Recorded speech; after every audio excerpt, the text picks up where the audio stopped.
Pag-usapan po natin kung paano nakukuha yung pagkakaroon ng fatty liver. Dahil karamihan po natin, almost 80% po sa ngayon ay nagkakaroon po ng problema sa kanilang mga liver. Ito po yung pinakamadalas na nagkakaroon ng problema, yung tinatawag po nilang fatty liver. Pag sinabi mo fatty liver, ito po ay mga taba na naimbak po sa ating mga atay. So, dalawang klase po itong tinatawag po nating fatty liver. Ito po yung alcoholic fatty liver kapag mahilig po tayo sa alak at tuloy-tuloy po yung pag-inom, nahirapan po yung ating atay na magtunaw ng mga taba.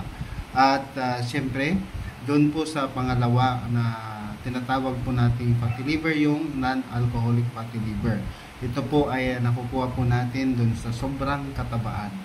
So, labis na labis po yung taba ng ating mga kinakain.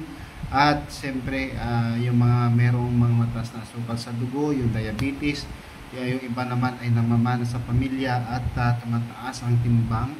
At pag-inom ng mga synthetic na gamot, lalong-lalo na yung mga may steroid at mga aspirin. Yan po ay nagkukos po ng mga fatty liver.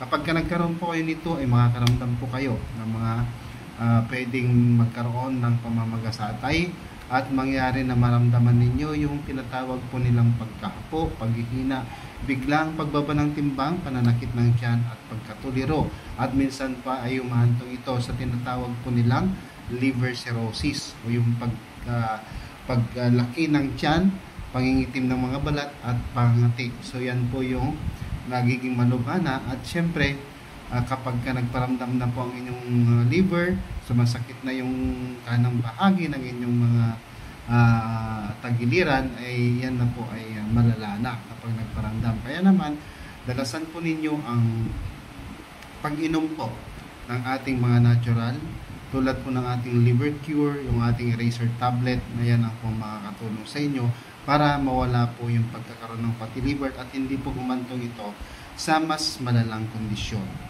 Okay? Doon naman po sa mga wala pong budget ay maaari po kayong gumamit ng mga luyang dilaw para makatulong. Pag-inom ng lemongrass, yan po ay makakatulong din.